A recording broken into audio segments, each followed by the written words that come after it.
Everyone, this is Preeti. Start करते हैं आज की क्लास। आज हम बात करने वाले हैं मूविंग कोयल गैल्वेनोमीटर।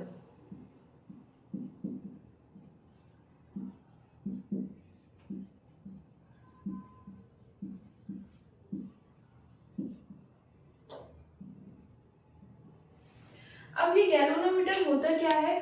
देखिए, अभी तक हमने करंट के बारे में पढ़ा है, वोल्टेज के बारे में पढ़ा है।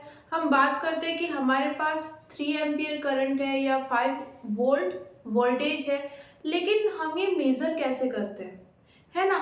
मेजरमेंट के लिए कोई तो डिवाइस होगी हमारे पास।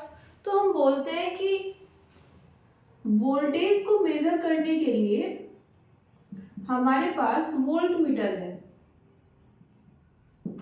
ओके। और करंट को मेजर करने के लिए हमारे पास अमीटर है ना? अब यहां तक तो इंफॉर्मेशन करेक्ट है। हम बात कर रहे हैं गैल्वेनोमीटर की।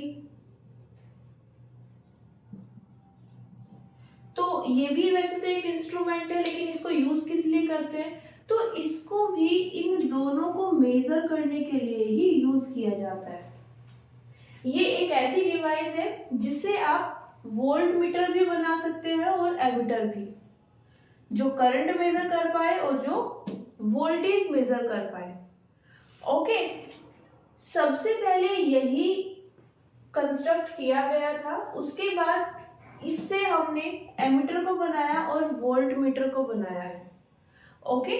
तो स्टार्ट करते हैं अपना मूविंग कॉइल गैल्वेनोमीटर। यहाँ पर हम इसकी कंस्ट्रक्शन देखने वाले हैं, मीन्स इसमें क्या क्या होता है, ओके। साथ में इसकी वर्किंग जानेंगे और उसके बाद जानेंगे कि इसको कैसे और कहां पर यूज किया जाता है, ओके। तो चलिए स्टार्ट करते हैं, कंस्ट्रक्शन से स्टार्ट करते हैं।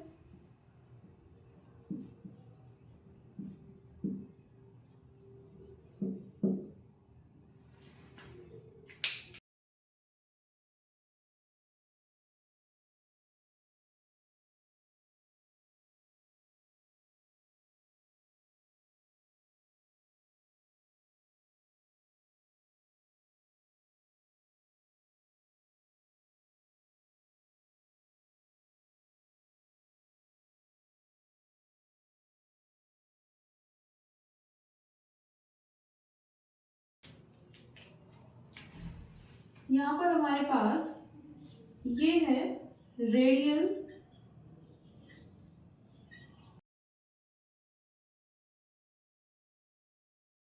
मैग्नेट्स, है ना, जो क्या प्रोवाइड करेंगे हमें? Magnetic field. ये है हमारे पास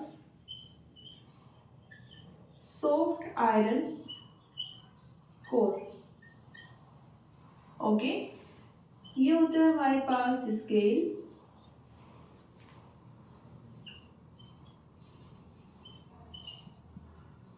ये हो जाएगा पॉइंटर, ये हो जाएगी हमारे पास कॉइल,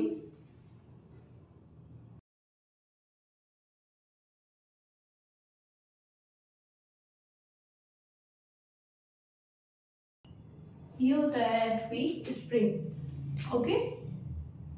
ये जो ब्लू मार्कर से बना हुआ है राउंडेड, ओके। तो ये पूरा अरेंजमेंट होता है हमारे पास। जो गैल्वेनोमीटर होगा उसके इनसाइड हमारे पास रेडियल मैग्नेट्स होंगी, सॉफ्ट आयरन कोर होगी। उस आयरन कोर पर हम क्या रोल करते हैं? कोयल को। और यहाँ पर जो हमने कोयल ली है उसमें जो टर्न्स हैं वो काफी ज्यादा है, ओके। साथ में ये कोयल किस तरह से अरेंज की गई है कि ये रोटेट हो सके, है ना। यहाँ पर ये जो पॉइंट है इसको बोलते हैं पाइवोट, ओके। इसके अराउंड कोयल रोटेट हो सकती है। अब यहाँ पर ये तो हो गई कंस्ट्रक्शन की बात करें अगर वर्किंग की, तो वर्किंग में क्या होगा? देखो यहाँ पर ये कोर है और ये कोइल, जब हम कोइल को क्या करते हैं, करंट प्रोवाइड करते हैं। ओके, कोइल में करंट फ्लो होगी तो क्या होगा, उसके चारों ओर मैग्नेटिक फील्ड आ जाएगी, है ना। अब करंट कैरिंग कोइल, अब हम इसको क्या बोल सकते हैं, करंट कैरिंग कोइल। लेकिन क्योंकि ये कोइल है तो हम इसका क्या निकाल सकते हैं, मैग्नेटिक डायपोल मोमेंट,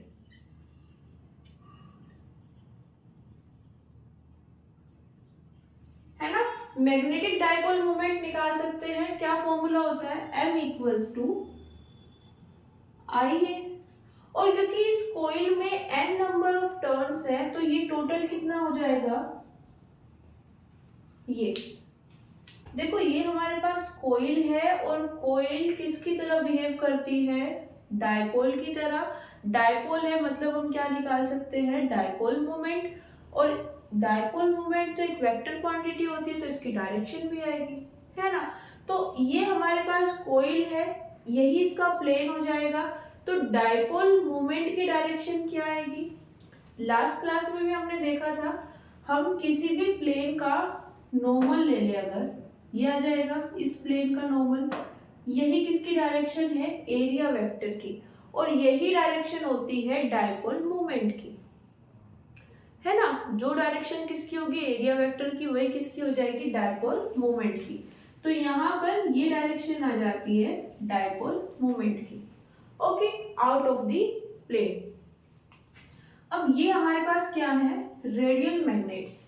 मैग्नेट क्या करती है, अपना मैग्नेटिक फील्ड क्रिएट करेंगे, है ना। हम इसकी डायरेक्शन लेते हैं नॉर्थ टू साउथ।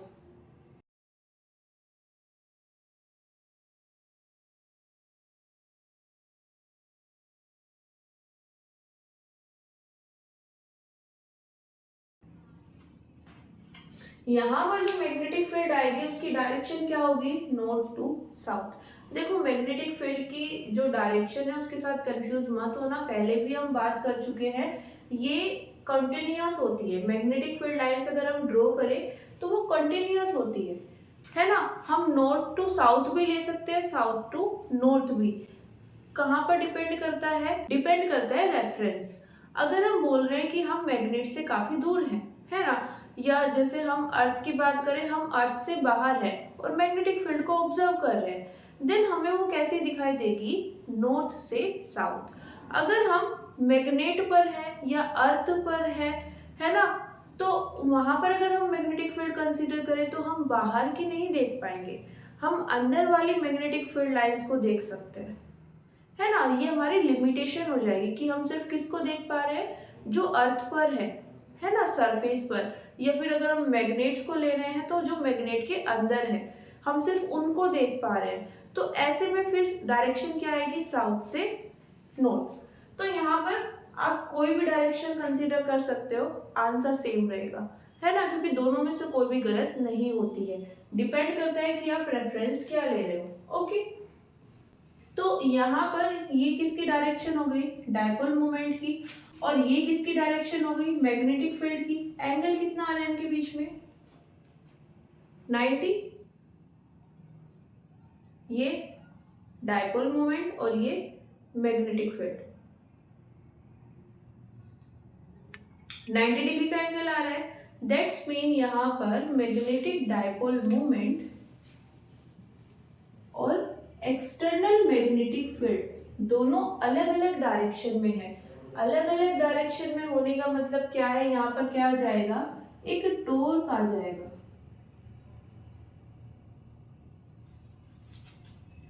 टॉर्क क्या करेगा, इस कोइल को रोटेट कराएगा और इसका जो डायपोल मोमेंट है ना, उसको किसके अलाइन करने की कोशिश करेगा, एक्सटर्नल मैग्नेटिक फील्ड के, क्योंकि वो एक्सटर्नल मैग्नेटिक फील्ड के साथ तो कुछ नहीं कर सकता है ना। जो कोइल है वहां पर वो प्रोड्यूस होगा, है ना, डेवलप होगा, और वो क्या करेगा, इस कोइल को रोटेट करेगा, किसी तरह से क्या करना चाहेगा, मैग्नेटिक फील्ड के अलाइन इस डायपोल मोमेंट को लेके आना चाहेगा, है ना। तो तो उसके लिए यहाँ पर क्या आता है, कोईल रोटेट करने लगती है। टॉर्क के आने से क्या होगा, कोईल रोटेट होगी।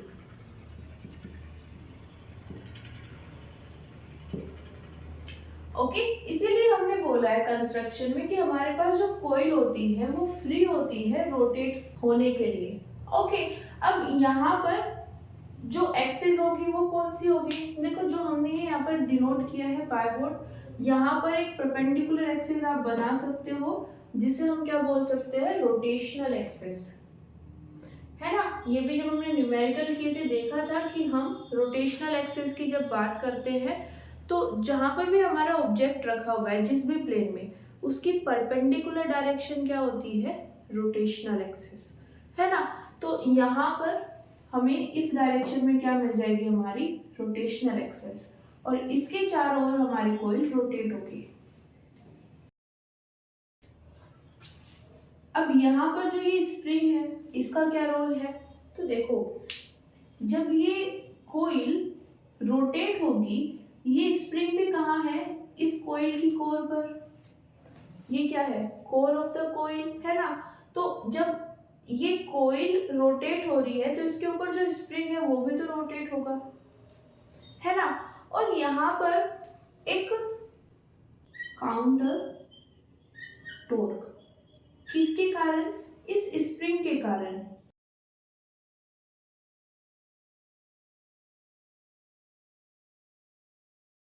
है ना। क्या हो रहा है, जैसे हम जब 11th में पढ़ते हैं स्प्रिंग के बारे में तो हम एक कांस्टेंट पढ़ते हैं, स्प्रिंग कांस्टेंट, है ना, उसे हम रिप्रेजेंट करते हैं के से। ओके, के से रिप्रेजेंट करते हैं और बोलते क्या है, स्प्रिंग कांस्टेंट।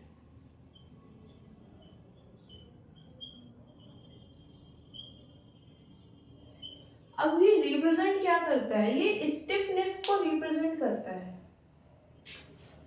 है ना, कि आप अगर किसी स्प्रिंग को एक लाइन के अलोंग एक्सटेंड करना चाहते हो या कंप्रेस करना चाहते हो तो आप उसको कितना कंप्रेस या एक्सटेंड कर सकते हो। उसके बाद में वो क्या करता है, रिस्टोर फोर्स लगाता है, वो अपनी इनिशियल पोजीशन में आने की कोशिश करता है।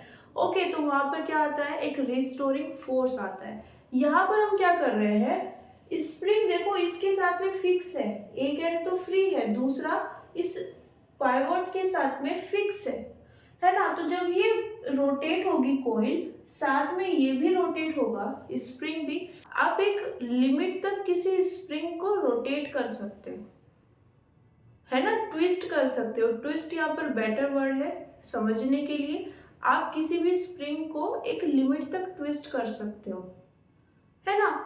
कितना कर सकते हो वहां के लिए भी एक कांस्टेंट है, इसे भी हम किससे रिप्रेजेंट करते हैं, के से ही रिप्रेजेंट करेंगे।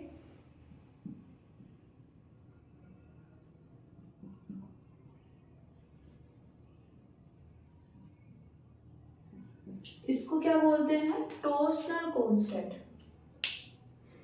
दोनों सेम चीज को रिप्रेजेंट करते हैं। ये कब होता है, जब तुम क्या कर रहे हो, किसी स्प्रिंग को एक्सटेंड करना चाहते हो या फिर कंप्रेस करना चाहते हो, वहां पर क्या आएगा, रिस्टोरिंग फोर्स आएगा, है ना, जो लीनियर होता है। अब यहाँ पर हम क्या कर रहे हैं, रोटेट कर रहे हैं, ट्विस्ट कर रहे हैं, है ना। फिक्स है, रोटेशन हो रहा है तो वो क्या होगा, ट्विस्ट होने स्टार्ट हो जाएगा। अब तुम किसी चीज को कितना ट्विस्ट कर सकते हो, है ना, ये किस पर डिपेंड करेगा, वो एक स्टिफनेस नंबर हमें दे देंगे, जैसे यहाँ पर के है, वो हमें बताएगा कि यहाँ पर कितनी लिमिट तक आप इसको ट्विस्ट कर सकते हो, है ना। अब उसी के बेस पर यहाँ पर क्या आएगा, एक फोर्स आएगा, क्योंकि यहाँ पर रोटेशन हो रहा है तो यहाँ पर क्या आएगा, टॉर्क आएगा। ओके, अब ये टॉर्क क्या कर रहा है, इसको अपोज करेगा।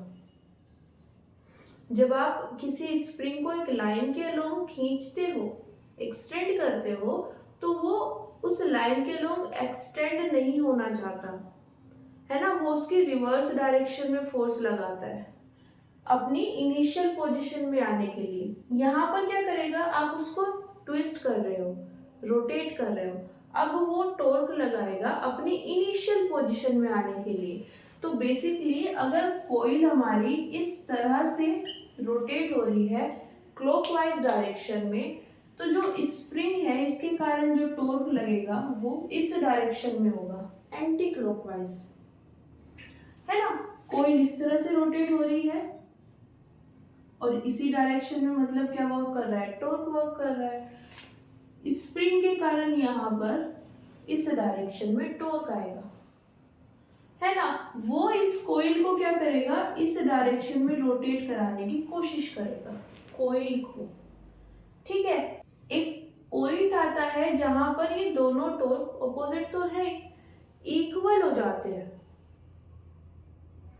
मतलब ये और ये वाला torque, torque due to coil, torque due to spring, दोनों इक्विलिब्रियम में आ जाते हैं, दोनों की वैल्यू सेम हो जाती है। ओके, अब इस पॉइंट पर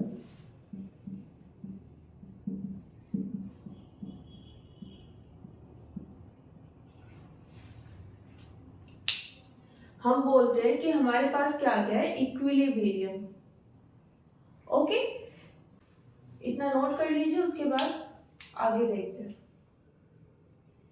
यहाँ पर हमारे पास जो वर्किंग है सेम जो हमने अभी समझा है, जब हम करंट फ्लो कराएंगे किससे, कॉइल से, तो यहाँ पर कॉइल क्या करती है, मैग्नेटिक फील्ड जनरेट करती है अपने चारों ओर, ठीक है। सिंपल है, क्योंकि हम इस चैप्टर में वही चीज पढ़ते आ रहे हैं अभी तक कि करंट होगी तो वहां पर क्या आएगी, मैग्नेटिक फील्ड। नेक्स्ट क्या बोला है, अब क्योंकि मैग्नेटिक फील्ड आ गई है तो ये किसकी तरह एक्ट करने लगेगा, मैग्नेटिक डायपोल, और मैग्नेटिक डायपोल की तरह एक्ट कर रहा है, मतलब मैग्नेटिक डायपोल मोमेंट फाइंड कर सकते हैं, है ना। हमने बोला था कि यहाँ पर जो कॉइल है उसमें एक टर्न नहीं है, ये यहाँ पर ये सब टर्न्स हैं, मान लेते हैं कितने टर्न्स हैं, n नंबर ऑफ टर्न्स है। ओके, ये n नंबर ऑफ टर्न्स है और ये n पोल है, दोनों डिफरेंट है। Okay, n number of turns है तो नेट मैग्नेटिक डायपोल मोमेंट कितना हो जाएगा, हमारे पास फॉर्मूला क्या होता है, एक टर्न के लिए m equals to I A, n number of turns है तो नेट डायपोल मोमेंट कितना हो जाएगा, n की मल्टीप्लाई हो जाएगी, आई एन ए। डायरेक्शन हम देख चुके हैं, आउट ऑफ द प्लेन होती है ना। हमारी कॉइल इस प्लेन में रखी हुई है, ओके, और डायरेक्शन क्या हो जाएगी डायपोल मोमेंट की, ये। ओके, बात करें अगर किसकी, मैग्नेट्स की, रेडियल मैग्नेट्स हैं और यहाँ पर उनके कारण क्या आएगी, मैग्नेट्स है तो मैग्नेटिक फील्ड आएगी। ओके, अब क्योंकि मैग्नेटिक फील्ड जो किसके कारण आ रही है, इन मैग्नेट्स के कारण, वो कैसे है, यहाँ पर बाहर से देखेंगे तो नॉर्थ टू साउथ, और अगर इनके बीच से देखेंगे, ठीक है, वो पूरा साइकिल कंसीडर करेंगे तो क्या होगा, साउथ से नॉर्थ। दोनों ही केस में या तो आप इस तरह से ले लो, नॉर्थ टू साउथ, या फिर south to north. Dipole moment कितने एंगल पर आ रहा है, 90, है ना। दोनों डिफरेंट डायरेक्शन में है तो यहाँ पर क्या प्रोड्यूस हो जाएगा, टॉर्क, जो क्या करना चाहता है, इन दोनों को सेम डायरेक्शन में लाना चाहता है, किन दोनों को, डायपोल मोमेंट और एक्सटर्नल मैग्नेटिक फील्ड। अब वो एक्सटर्नल मैग्नेटिक फील्ड के साथ तो कुछ नहीं कर सकता है, तो वो क्या करेगा, इसको इसके अलाइन करने की कोशिश करेगा। तो इसके लिए वो क्या करता है, कॉइल को रोटेट करना स्टार्ट कर देता है। ओके, अब क्योंकि कॉइल के ऊपर क्या है, एक स्प्रिंग हमने अटैच किया हुआ है, ओके, और उसका एक एंड हमने फिक्स भी कर दिया है, तो जब ये कॉइल रोटेट होगी तो वो भी रोटेट होगा, इनफैक्ट ट्विस्ट होगा, है ना। और हम अगर स्प्रिंग की बात कर रहे हैं तो हम उसे ज्यादा टाइम तक ट्विस्ट नहीं कर सकते, है ना। वहां पर क्या आ जाएगा, एक रिस्टोरिंग फोर्स, है ना। अब क्योंकि हम एक लाइन की तो बात नहीं कर रहे हैं, इसलिए हम फोर्स वर्ड यूज नहीं करेंगे, हम रोटेशन की बात कर रहे हैं, ट्विस्ट करने की बात कर रहे हैं। तो यहाँ पर क्या आएगा, टॉर्क आएगा, है ना। तो यहाँ पर एक रीस्टोरिंग या बोल सकते हैं काउंटर टॉर्क वर्क करेगा। काउंटर का मतलब भी वही है, जिस डायरेक्शन में ये टॉर्क वर्क कर रहा है कॉइल पर, उसकी ऑपोजिट डायरेक्शन में। ओके, ये वाला टॉर्क वर्क करेगा किसके कारण है, जो स्प्रिंग के कारण। ओके,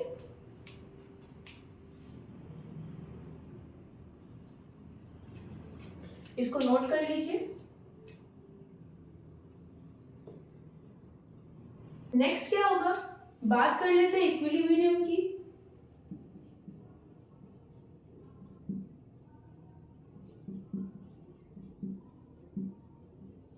इक्विलिब्रियम पर जो हमारे पास टॉर्क है किसके कारण, स्प्रिंग के कारण, वो किसके इक्वल हो जाएगा, जो टॉर्क है हमारे पास किसके कारण, कॉइल के कारण, है ना।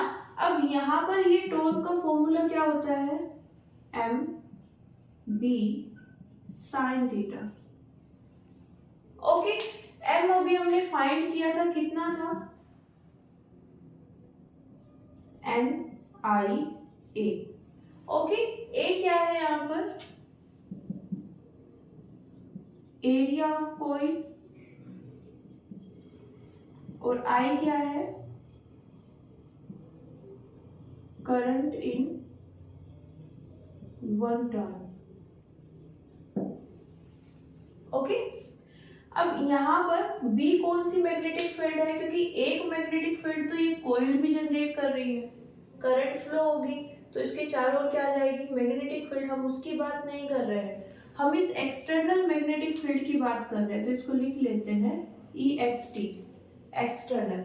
ओके, मान लेते हैं इसकी वैल्यू कितनी है, B, मतलब B एक्सटर्नल कितनी है हमारे पास, B।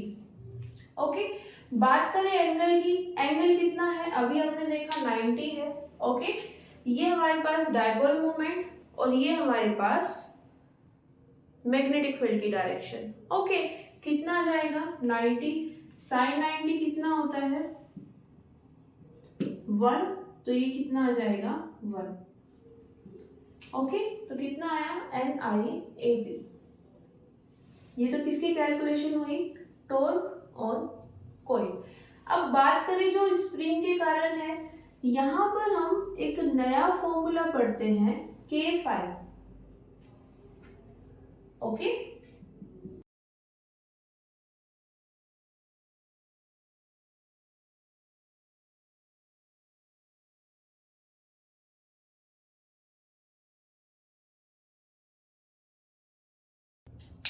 यहां पर K क्या है,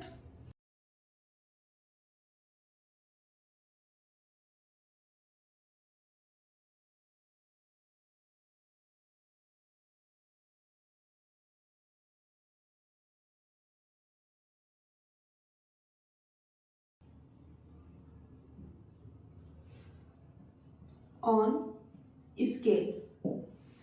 यहां पर जो हमारे पास स्केल है वो एक्चुअली में डिफ्लेक्शन शो करती है। ओके, देखो यहाँ पर होता क्या है, सपोज यहाँ पर हमने अभी करंट फ्लो नहीं कराई। ओके, ये हमने पॉइंटर लिया हुआ है और ये पॉइंटर इस स्केल पर मूव करता है यहाँ से यहाँ तक।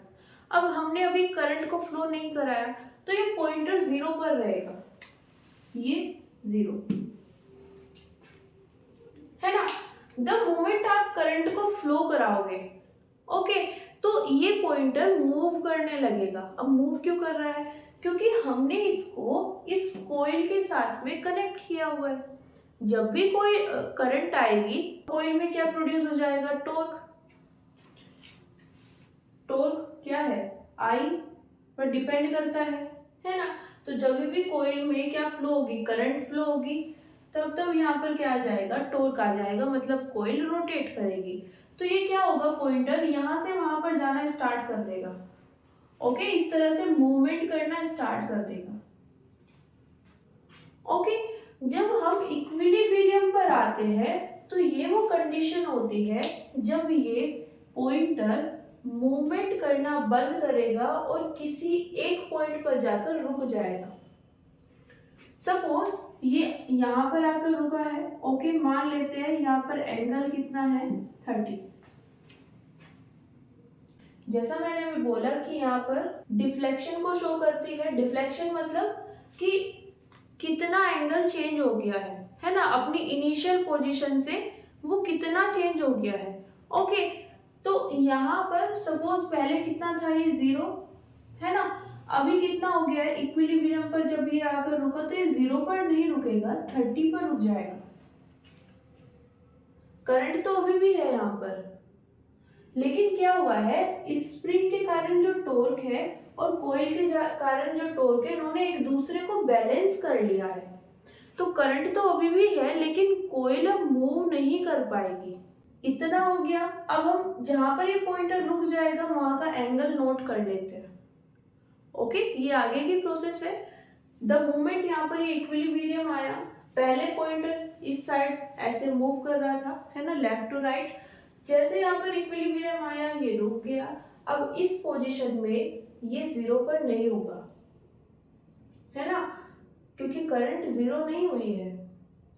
सिर्फ क्या हुआ है, यहाँ पर इन दोनों फोर्सेस ने एक दूसरे को बैलेंस कर लिया है। ओके, अब यहाँ पर हम क्या करेंगे, इस पॉइंटर की पोजीशन को नोट कर लेंगे, है ना। डिफ्लेक्शन है तो इस स्केल पर हमें एंगल्स मिलते हैं, 0 से स्टार्ट होंगे। ओके, अब इन एंगल्स में से किस पर हमारा पॉइंटर रुका है उसको नोट करेंगे और इस फॉर्मूला में रखेंगे। ओके, अब यहां से हम क्या देख सकते हैं, इस फॉर्मूला में फाई डायरेक्टली प्रोपोर्शनल होता है करंट के। जितना ज्यादा हमारे पास करंट होगी उतना ज्यादा ही डिफ्लेक्शन होगा। डायरेक्टली प्रोपोर्शनल क्यों बोला है, देखो हमने यहाँ पर ये पूरा अरेंजमेंट कर दिया है ना। अब हम सिर्फ क्या कर सकते हैं, करंट को चेंज कर सकते हैं। हम ज्यादा करंट प्रोवाइड करा दें, हम थोड़ी कम करंट प्रोवाइड कराएं। क्या number of turns of coil change कर सकते हैं? कॉइल में एक बार जितने टर्न्स आ गए अब हम उनको चेंज नहीं कर सकते। हमने ये पूरा डिजाइन कर दिया है तो बेसिकली हमारा गैल्वेनोमीटर रेडी हो गया है ना। अब हम उसकी डिजाइन को थोड़े ना चेंज करेंगे। तो एन क्या है, यहाँ पर फिक्स है। हमने यहाँ पर जो उसका एरिया लिया है वो भी फिक्स रहेगा, कॉइल का एरिया। बी, ये जो हमने मैग्नेट्स यूज किए हैं इनकी स्ट्रेंथ भी सेम रहेगी, है ना, क्योंकि ये सब कहाँ पर आ चुका है, गैल्वेनोमीटर की कंस्ट्रक्शन में। ओके, जब हम उसको डिजाइन कर रहे थे वहां पर हमने इन सबको ऐड किया था। तो ये तीनों चीजें तो क्या आ गई है, चेंज नहीं होगी। साथ में बात करें अगर किसकी, के की, ये भी क्या होता है, कांस्टेंट। तो जो हमने स्प्रिंग यूज किया है उसका कांस्टेंट भी सेम रहेगा, तो ये भी क्या हो गया, कांस्टेंट। तो ये पूरा नंबर जब कांस्टेंट हो गया तो फाई किस पर डिपेंड करेगा, आई पर। ओके, तो जितना ज्यादा करंट होगा उतना ज्यादा हमें डिफ्लेक्शन मिलेगा।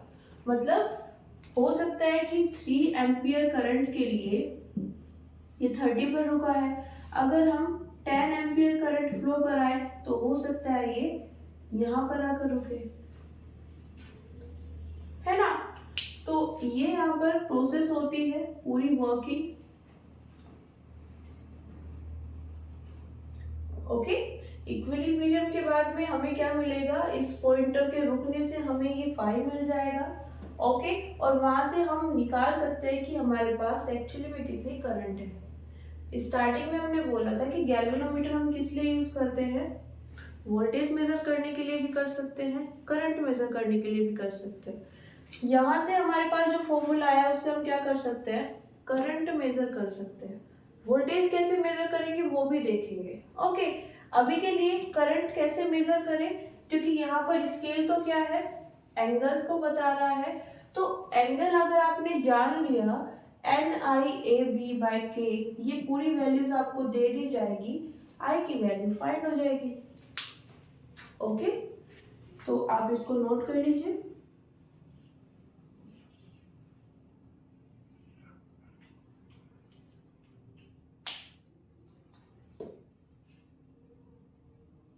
अब देखो जरा, यहाँ पर दो तीन पॉइंट्स हैं, जैसे हमने यहाँ पर जो कॉइल ली है उसमें हमने बोला कि लार्ज नंबर ऑफ टर्न्स है। ऐसा क्यों है?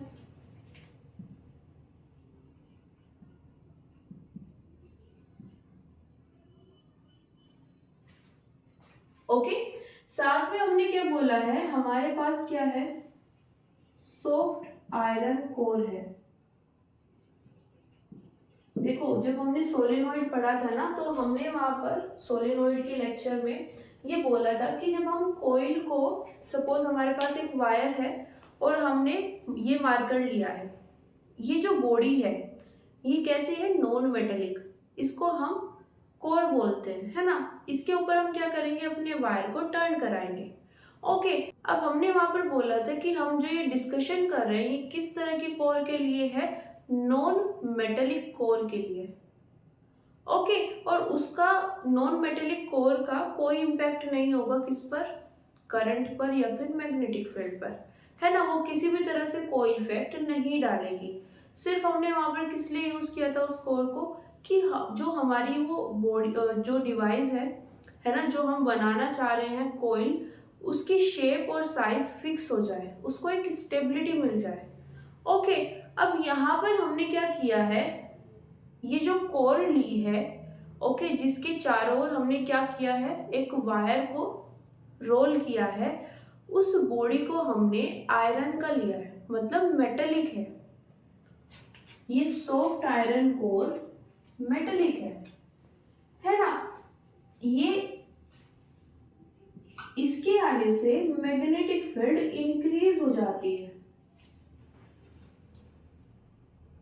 क्यों इंक्रीज होगी, कैसे इंक्रीज होगी, ये नेक्स्ट चैप्टर में पढ़ेंगे। ओके, वहां पर हम देखेंगे जो फेरोमैग्नेटिक होते हैं मटेरियल्स, उस कैटेगरी में ये आते हैं सॉफ्ट आयरन कोर। ओके, और इनको अगर तुम मैग्नेटिक फील्ड में रखो तो ये खुद मैग्नेट बन जाते हैं।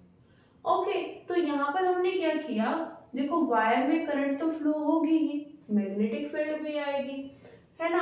हमने यहाँ पर कोर क्या लिया, आयरन कोर ले लिया। तो अब ये भी किसकी तरह एक्ट करेगी, मैग्नेट की तरह। मतलब एक तो मैग्नेटिक फील्ड इस कोइल के कारण आ रही थी, है ना, दूसरी कहां से आ गई, इस कोर के कारण। तो जो कोइल की अपनी मैग्नेटिक फील्ड होगी वो इंक्रीज हो जाएगी, है ना। नॉन मेटेलिक कोर लेते तो कोई इंपैक्ट नहीं होता, आयरन कोर लेने से कोइल की अपनी मैग्नेटिक फील्ड इंक्रीज हो गई है। अब देखो इस पूरी कैलकुलेशन में क्या हमने कोइल की मैग्नेटिक फील्ड को कहीं पर यूज किया है, नहीं किया, है ना। लेकिन फिर भी ये करंट के मेजरमेंट पर इंपैक्ट डालती है, इनडायरेक्टली डालती है ना। यहाँ पर जो हमने नंबर ऑफ टर्न्स लिए हैं वो भी इसीलिए ज्यादा लिए हैं, जिससे हमारे पास ज्यादा करंट आए और उससे ज्यादा मैग्नेटिक फील्ड प्रोड्यूस हो जाए। किसकी, कोइल की अपनी मैग्नेटिक फील्ड। ओके, अब यहाँ पर ये कैसे इंपैक्ट डालती है,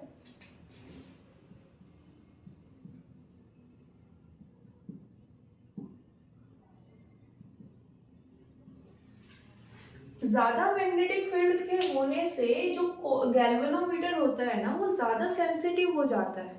सेंसिटिव मतलब सपोज हम ना गैल्वेनोमीटर से करंट मेजर कर रहे हैं और वो करंट है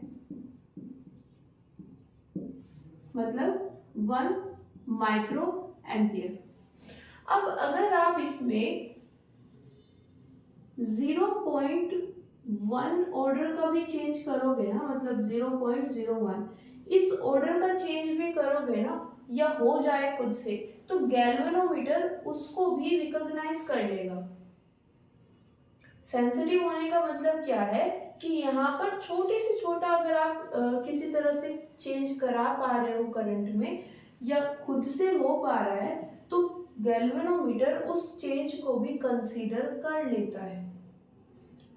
ओके, तो ये इसकी एबिलिटी होती है। सेंसिटिव होने से इसकी जो एबिलिटी है वो बढ़ जाती है। हम एमिटर लेते हैं, एमिटर भी सेम पर्पस के लिए यूज होता है। हम करंट को मेजर करते हैं, लेकिन उसकी सेंसिटिविटी गैल्वेनोमीटर से कम होती है ना। और इसका मेन रीजन होता है डिजाइन। जो डिजाइन गैल्वेनोमीटर के पास है, इतनी स्ट्रॉन्ग मैग्नेटिक फील्ड अपनी हो जाती है इसकी, और फिर हम क्या करते हैं, एक्सटर्नली इसको मैग्नेटिक फील्ड प्रोवाइड करते हैं। ओके, तो ओवरऑल जो इम्पैक्ट होता है सेंसिटिविटी पर वो बढ़ जाता है। एमीटर से भी हम इस ऑर्डर की करंट को मेजर कर सकते हैं। माइक्रो एमीटर होते हैं हमारे पास, लेकिन अगर हम उसमें इतना चेंज कराएं तो वो नोटिस नहीं कर पाएगा। ओके, तो स्मॉल चेंजेस एमीटर में नोटिस नहीं हो पाते, गैल्वेनोमीटर में हो जाते हैं। और मेन रीजन क्या है, गैल्वेनोमीटर ज्यादा सेंसिटिव होता है। ओके, और इस सेंसिटिविटी को इम्पैक्ट करते हैं ये वाली magnetic field indirectly. Okay, next है हमारे पास, हम यहाँ पर रेडियल मैग्नेट्स को क्यों यूज कर रहे हैं, है ना। हम यहाँ पर रेडियल मैग्नेट्स को क्यों यूज कर रहे हैं, क्योंकि देखो हमारे पास जो कॉइल है वो सर्कुलर है ना। और एक सर्कुलर ऑब्जेक्ट को सिर्फ एक सर्कुलर ऑब्जेक्ट ही कवर कर सकता है। तो हमें मैग्नेट्स को यूज करना था, क्योंकि हम क्या चाहते थे, एक्सटर्नल मैग्नेटिक फील्ड को प्रोवाइड करना।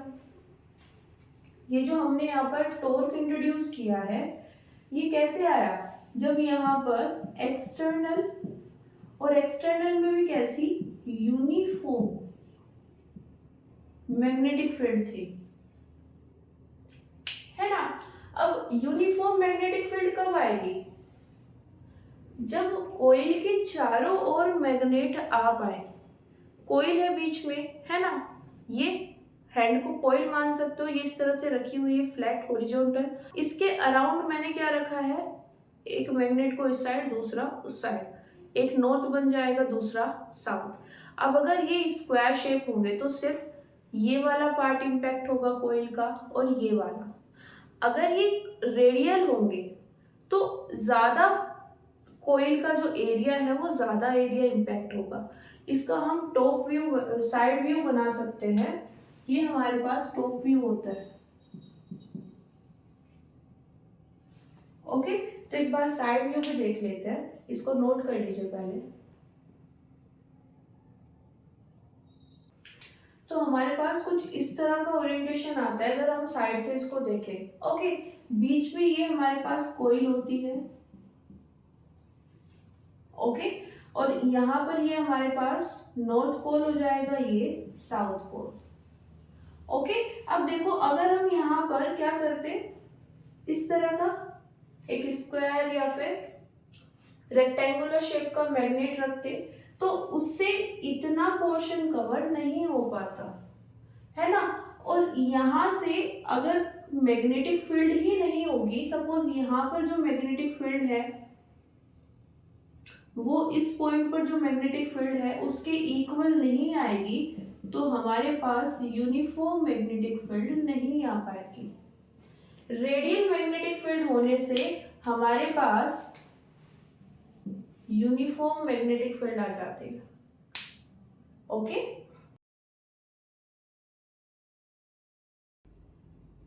अब नेक्स्ट क्या करते हैं, वर्किंग देख चुके हैं, कंस्ट्रक्शन हो चुकी है, अब यूजेस देख लेते हैं कि हम इसको कैसे और कहां पर यूज करते हैं। ओके, तो फर्स्ट यूज हम पढ़ चुके हैं इसका, as a Wheatstone bridge. Okay, वहां पर हमने किस लिए यूज किया था इसको,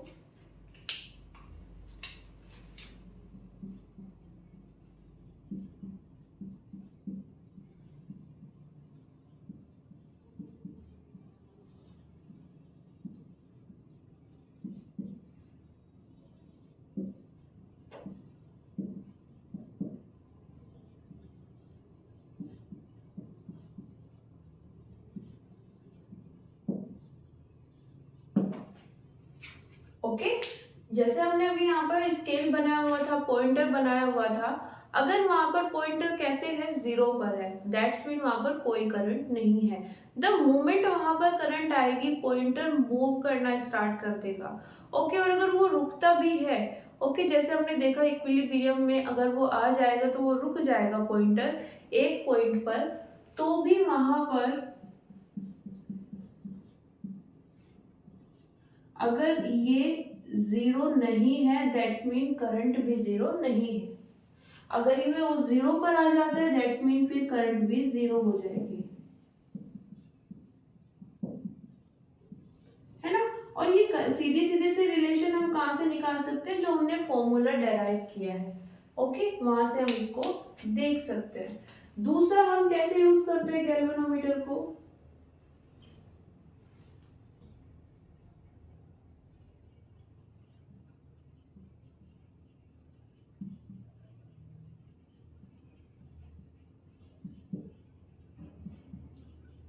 as a voltmeter use कर सकते हैं। वोल्ट मीटर मतलब वोल्टेज को मेजर करने के लिए।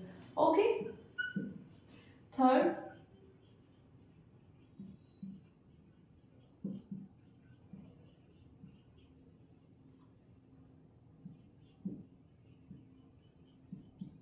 एज अ एमीटर यूज कर सकते हैं। ओके, तो ये तो हम फर्स्ट चैप्टर में, सॉरी थर्ड चैप्टर में देख ही चुके हैं। इन दोनों को देख लेते हैं। ओके, तो गैल्वेनोमीटर को अगर हम एज अ एमीटर यूज करना चाहते हैं, ओके, एमीटर में जैसे हम मेजरमेंट करते हैं वैसे मेजरमेंट करना चाहते हैं, तो क्या करना होगा, हमें एक स्मॉल रेजिस्टर ऐड करना होगा। क्यों, देखो गैल्वेनोमीटर में क्या होता है, लार्ज रेजिस्टेंस होता है, और एमीटर में हम स्मॉल रेजिस्टर यूज करते हैं। ओके, तो यहाँ पर हम क्या करते हैं, इसके रेजिस्टेंस को थोड़ा कम कर देंगे। कितना कम करें और कैसे करें, हम यहाँ पर एक स्मॉल रेजिस्टर यूज करेंगे। जितना हमें चाहिए उतनी रेजिस्टेंस का एक रेजिस्टर यूज करेंगे। ओके, बोल देते हैं इसको आर ए। ओके, अब इसको हम गैल्वेनोमीटर का जो रेजिस्टेंस है उसके पैरेलली ऐड करेंगे। जब हम किसी रेजिस्टेंस को पैरेलली ऐड करते हैं तो उसे हम शंट बोलते हैं। ओके, तो यहाँ पर आर ए क्या हो जाएगा, शंट रेजिस्टर। ओके, अब इसके बाद में जो हमारे पास नेट रेजिस्टेंस आएगा, क्योंकि हमारे पास दो रेजिस्टर है, एक ये और एक ये, और दोनों कैसे कनेक्ट हैं, पैरेलली, तो रिजल्टेंट जो आएगा उसको हम क्या लिख सकते हैं,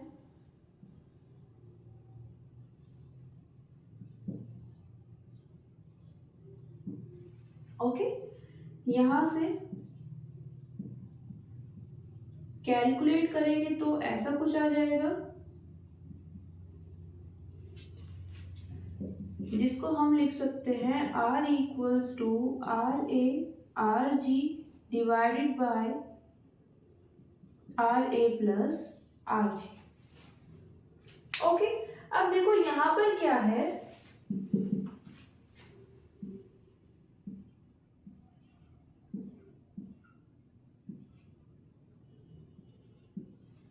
ये रेजिस्टेंस इससे बहुत ज्यादा बड़ा है। ये हम इस स्टेटमेंट में भी बोल चुके हैं कि ये एक लार्ज रेजिस्टेंस है और ये स्मॉल, यहाँ पर ये रिलेशन होती है। ओके, तो इसके अकॉर्डिंग जब हम इसको ऐड करेंगे तो आर ए को हम नेग्लेक्ट कर सकते हैं, है ना। तो ये कितना आ जाएगा, R equals to R A R G divided by R G, cancel हो जाएगा, कितना बचेगा,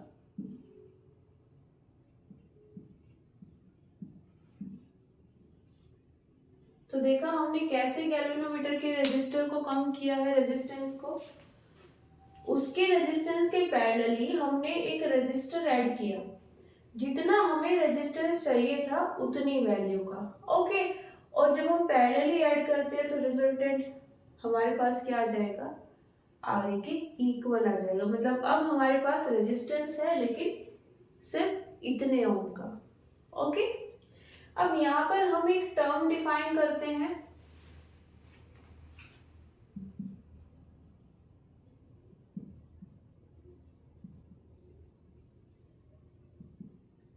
करंट सेंसिटिविटी।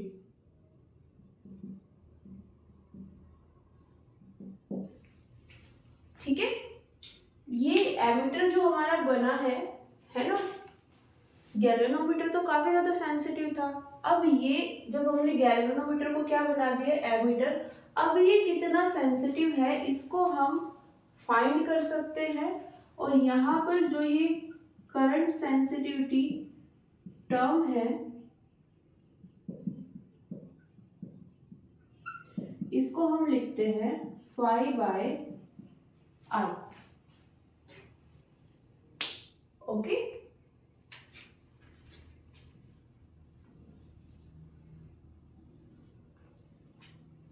यहाँ पर फाई की वैल्यू रख सकते हैं। उससे क्या आ जाएगा, फाई कितना था हमारे पास जब हमने डेराइव किया था अभी, N I A B divided by K. Okay, तो यहाँ पर ये कितनी आ जाएगी करंट सेंसिटिविटी,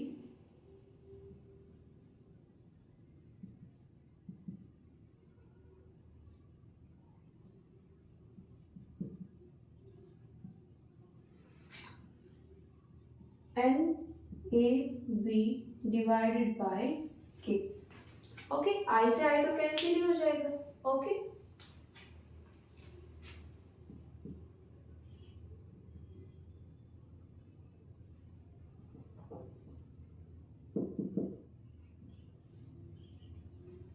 नोट कर लीजिए इसको।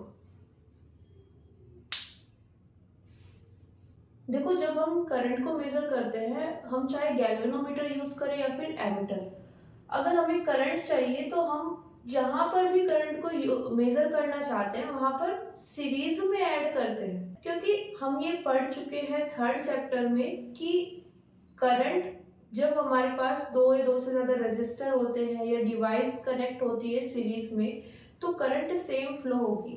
तो जितनी करंट सर्किट से पास हो रही होगी उतनी ही करंट एमीटर में भी आ जाएगी, हमें एग्जैक्ट मेजरमेंट मिलेगा, है ना। तो इसलिए हम एमीटर को हमेशा सीरीज में ऐड करते हैं। ओके, जो भी सर्किट है उसमें हम उसको सीरीज में ऐड करेंगे।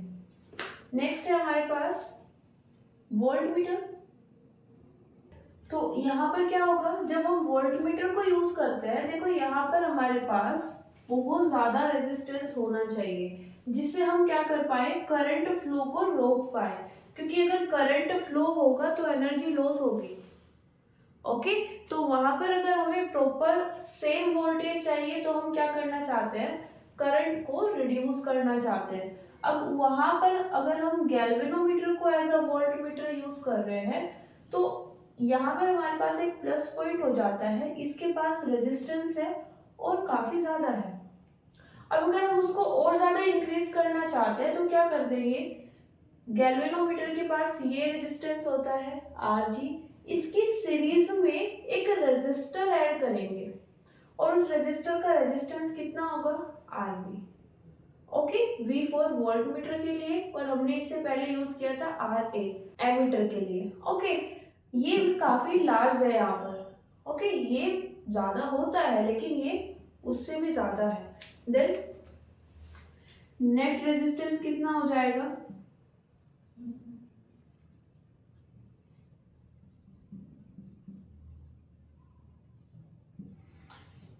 R equals to Rg plus Rv।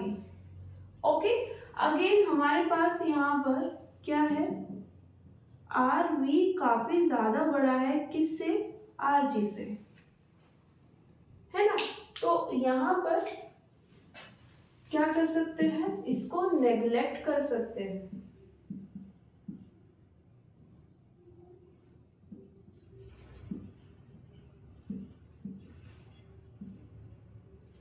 अगर Rg काफी ज्यादा छोटा है तो अगर हम उसको ऐड नहीं भी करेंगे, है ना, Rv में, तो भी ज्यादा इफेक्ट नहीं होगा। ओके, तो हमारे पास क्या आ गया है, R इक्वल्स टू Rv। तो बेसिकली क्या किया है, सीरीज में ऐड किया, जितना ज्यादा हमें रेजिस्टेंस चाहिए था उतनी रेजिस्टेंस का हमने रेजिस्टर ऐड कर दिया।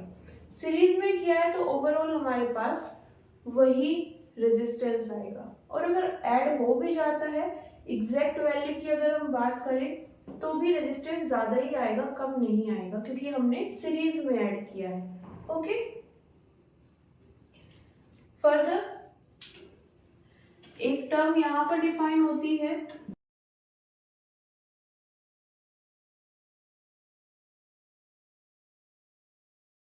जिसको हम प्रोनाउंस करते हैं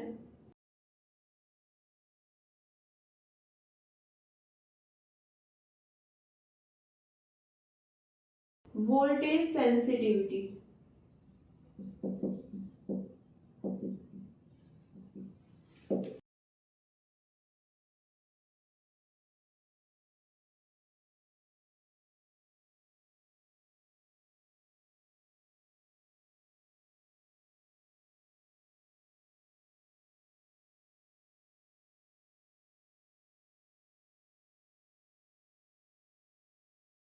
ओके, अगेन फाई की वैल्यू हम पुट कर सकते हैं।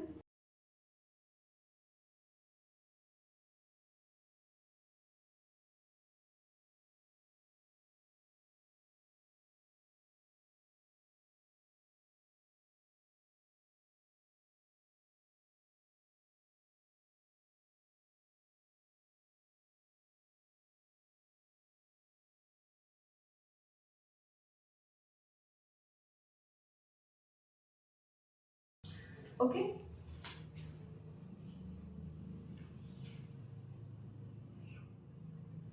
यहाँ पर अगर आप V को ओपन करोगे, V का फॉर्मूला क्या होता है ओम्स लॉ से, V equals to I are.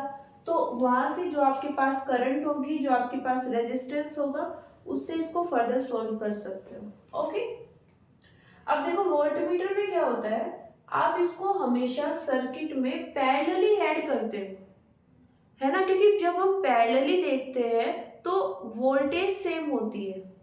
पूरे सर्किट में जो हमारे पास वोल्टेज होगी, है ना, पैरेलल वायर्स में, जैसे देखो यहाँ पर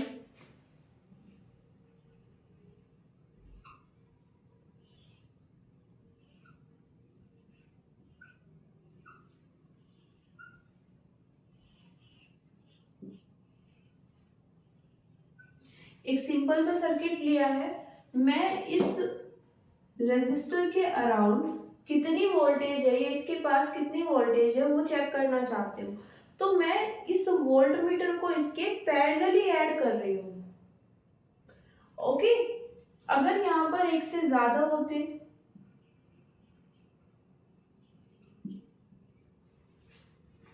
तो दोनों के पास अलग अलग होती वोल्टेज, है ना, तो अगर मुझे टोटल चाहिए तो मैं इसके पैरेलली ऐड कर सकती हूँ।